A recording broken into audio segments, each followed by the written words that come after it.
A couple of things to start off. First of all, my hair is straight because I am dressing up like a musician tomorrow for Party Like a Rock Star. I hope that you also dress up. Remember that there is a bag of coffee for the winner, so dress up and send us a picture. We've got a photo booth set up that we'll be able to access between heats as you are spectating or working out. A couple other things for you. If you have not watched the or read the workout or the standards, right now is your time to go turn this off, and you need to know what those are in order for us to talk strategy. So I need you to go to the CrossFit Games website, watch the standards video, read the standards, and then come back here so that we can talk and know really what it is that we are talking about. I also want to mention that in the morning classes, we will have the waffle and coffee bar for spectators and those who are working out. All of the morning classes will run 5 minutes late, maybe 10 minutes late. 40 minutes of working out in one class is a lot, so please plan appropriately. You are also more than welcome to come a little early to get some extra warm-up in. The gym will be open starting at 4:45 all the way until 1:15 in the afternoon. And then finally, before we start talking standards, I do want to mention that we have a coaches heat at 4 o'clock. If you'd like to come watch us or cheer us on, we're Tate, Jordan, and I, and maybe a few others, I'm not sure, are all going to be working out at that time so that we can be really present and there for you the rest of the night. We've got all of our heats in there for the evening. I'll open up that last one if needed, and then we're going to Beer Star afterwards. So that's all my announcements. Now, I want to talk about this workout. First of all, there's a lot of information here, so this video is going to be a little bit on the longer side. Sorry about that. On part A, we've got burpee pull-ups or burpee jump touches and shuttle runs. The first and most important concept for this whole workout is I want you to remember this is a 15-minute workout, okay? It's super easy when the rep scheme ascends like it does on those burpees to come out too hot. I want you to come out slowly like it is a 15-minute workout. So choosing something that will slow your burpees down on that first round and maybe that second round. That could be nasal breathing, that could be stepping up and stepping back on our burpees, or taking a breath between each burpee. Something that will slow you down, because if you watched Krennikov and Vellner earlier today, you noticed that Krennikov came out a little slower than Vellner, and guess what? He won. Okay, so that is the first thing. The second thing is this workout, our goal is that we are controlling our heart rate under breathing. So whatever that pace is for you, it's going to be different from person to person. So making sure that you're coming out at a pace that's appropriate for your cardio level. Now, at the same time, I want you to remember and know this is going to burn your quads, and that's okay. Your legs are not going to fall off. You're going to be just fine. So once you start feeling that quad burn, I'm going to guess about 5 minutes into the workout, knowing that everyone else is feeling it, and that part of the challenge of this workout is ignoring that. So I want you to almost remember that you want it to feel like that, okay? Now on the shuttle run specifically, for this first part, I've got a couple of strategy notes. First of all, don't run in circles. Pivot with different legs each time. So for me, rather than thinking pivot with my right and touch with my right, or pivot with my left and touch with my left, I just always face the same way when I turn. And so I know if I'm facing the same way when I turn, then I'm going to be switching. So I'm not lighting up one leg or one side of my back. I am not running in a circle. Okay. The second thing is I want you to remember down and back is one. So down is half. Back is one. So I would suggest counting in your head of either maybe half, 1, 1.5, 2, 2.5, 3, etc. Or go to 20 in your mind. 1, 2, 3, 4, 5, and get all the way to 20. Instead of thinking it like 10 shuttle runs.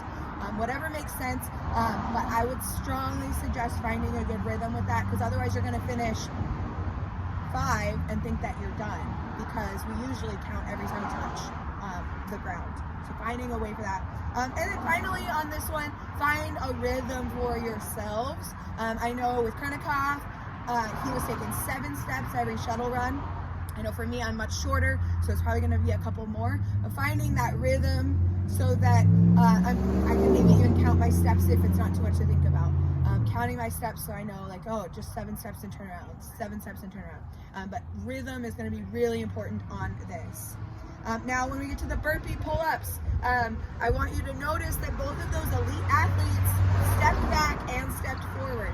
You don't have to do that. You can move your feet together, but that's going to jack your heart rate up. And remember, I want this to burn my quads. I don't want to jack my heart rate up. So stepping might be a good idea for you. The other thing you can do to save your quads a little bit is if you've got the upper body strength, give yourself just a minimal jump on your jumping pull-ups, or jump to full extension and do a kipping pull-up, right? You don't have to use as much power as you can from your legs because your arms are getting a relative break for the rest of the workout. When we are doing our burpee, remember that seam right underneath your pull-up bar is where you want your feet, so your hands can be out in front of that rather than landing my feet behind and having to take a step before I jump up for my pull-up. Other note here in terms of transitions between the shuttle runs and the burpees, when you finish your shuttle run, do your first burpee. Just do it. It's easier to do one and to kind of keep that momentum going than it is to stop and think about it and then have to start again.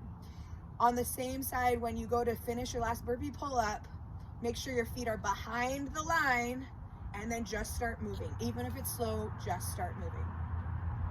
Now with our burpee jump touch, the one additional note I have if you are scaling this workout is that those reps are a little bit faster because you're just jumping and touching versus jumping and pulling, right? So the amount of time that jump touch takes versus the jump pull up is going to be a little bit less, which means it's easy to, again, go out too fast.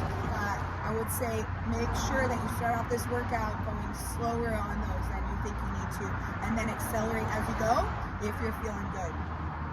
But this workout is definitely going to feel like a lot of shuttle runs at the beginning, and then as you go along, it's just going to feel like you're doing burpees, and the shuttle runs maybe even feel a little bit like rest. I don't know, maybe not, but we'll see. Now, when we set up our pull-up bar, there's a couple things. When you get here, if you come to the morning classes, I want you to do that very first. So when you walk in, check yourself in and go figure out what pull-up bar. You're gonna have your feet together. I'm gonna step back a little bit. There's not a lot of room here. Feet together, knees are extended, hips extended. Arms are extended, elbows are locked out, thumbs are touching and parallel to the ground. And then if my hands are like this and I'm not touching the pull-up bar, that's the perfect height. If my fingers are touching the pull-up bar, then that bar is too high for you. Okay. Now finally, I want to talk about that second part of our workout. So we've got a B on this, and part B is a 1 rep max thruster from the ground in 5 minutes. So at the end of 15 minutes, there is no transition. Our timer immediately goes into that 5 minutes for our thruster. Couple of thoughts here for you. If you're gonna change your shoes, do it right away, and it takes longer to change shoes than you think. So set up those shoes, unlace them, put them exactly how you want to. Just slip your feet in, tie them down real quick, and try to have that transition of putting on those shoes less than 30 seconds or so. I would suggest somewhere between 3 and 5 lifts. I think if you know exactly what you're aiming for and exactly how it would feel, 3 lifts is golden because you got plenty of time to rest. That being said, most of us don't. Even the CrossFit Games athletes did 5 attempts. So what I would suggest is that first attempt is like no questions asked. I could wake up and do this without warming up from a dead sleep, right? So that first one is a confidence builder.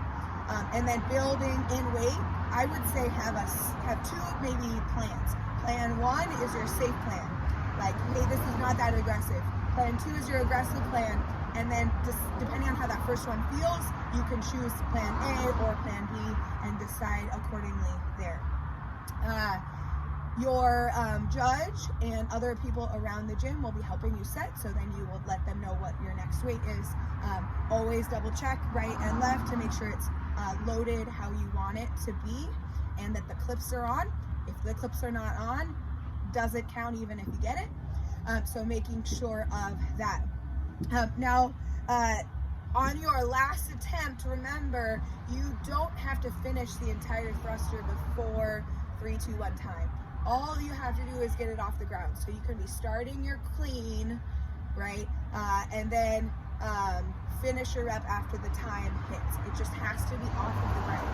If the barbell is not off of the ground, then the attempt won't count. So I would suggest planning to pick it up right around 5 seconds left at the very end of your workout there. A few other items: you can squat clean, or you can power clean into your thruster, whatever makes sense, but you do need to obviously hit full squat depth. So if you power clean and pause and you readjust, then you're going to squat and we're going to go all the way up. It's got to be one fluid motion. There can't be any re-dip or any pause between the front squat and the overhead. For me, I think it will depend a little bit on how my quads are feeling, but I think I will squat clean into my thruster. If you have to think about squat cleaning, like in terms of it's like a movement you're not super confident with or it's new, then I think you should power clean, get set up, and then think about the thruster and go to your thruster. We will, of course, be here for you tomorrow.